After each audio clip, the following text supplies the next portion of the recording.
My old friend taught me that lesson vividly back in 1933. There was a deep depression in this land. Many of you are too young to remember it, but I am almost now 67.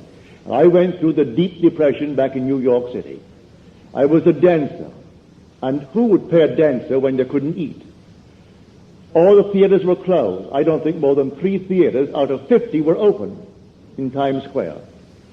So who wanted the dancer? I would have danced for anything, for a meal. And no one wanted to pay a dancer. So what would I do?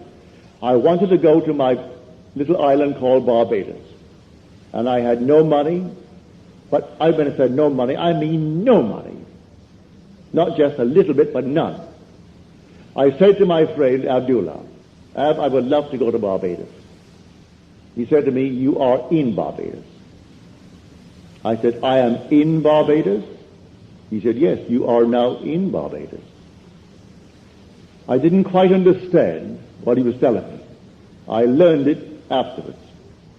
He was telling me that if I want something, I must now, at that moment that I want it, assume that I have it.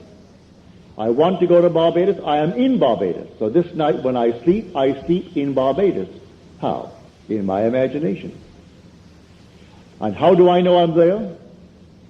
Think of New York City where physically I'm sleeping. And see it to my north, 2,000 miles. Northwest of where I am in Barbados. Well, the months went by and I didn't see any evidence. So I said to him, you know, Ab, if I don't make the next boat out, well, no planes were flying, no commercial planes were flying in those days, I can't go to Barbados. He said to me, who said you are going to Barbados? You are in Barbados. You can't discuss how you're going to Barbados when you are already in Barbados. Then he walked straight to his room and slammed the door in my face, which was not an invitation to follow him. If you knew him, that's how he taught me. I am asleep as though I am in Barbados. And when I went to bed, though it's in New York City, I had assumed that I am actually in Barbados and see New York City not under me, but to the north of me, 2,000 miles. And I woke within 48 hours after that moment with my Ab, and under my door was a letter from my brother Victor. And in that letter, he enclosed a small little draft, $50. He said, I have told the steamship company, the Furnace Whitty Company, to issue you a ticket and charge it to me.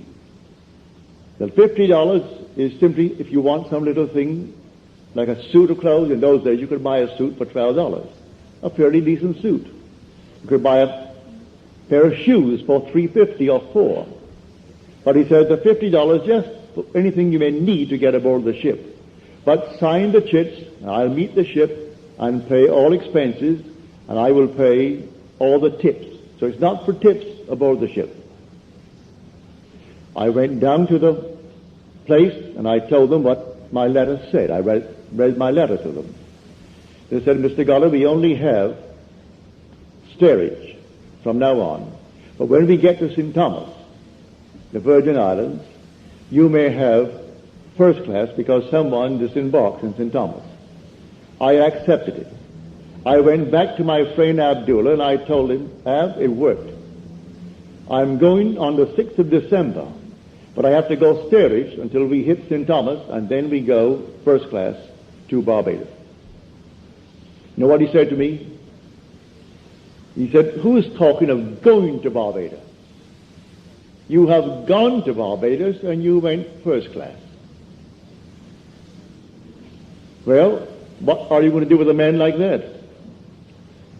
I went straight to the boat on the morning of the 6th, expecting I would go steerage to the Virgin Islands, when the man said to me, Mr. Goddard, we have a nice surprise for you. We had a cancellation, and so now you're going first class. He wasn't surprised. I wouldn't even call him to tell him, because he was not given that way. He was trying to teach me a lesson. You believe in God, believe in me also. Well, the one speaking is God. It's the God in you, your own wonderful human imagination. If you say, I believe in God, everyone here believes in God, but do you believe in your own wonderful human imagination as God?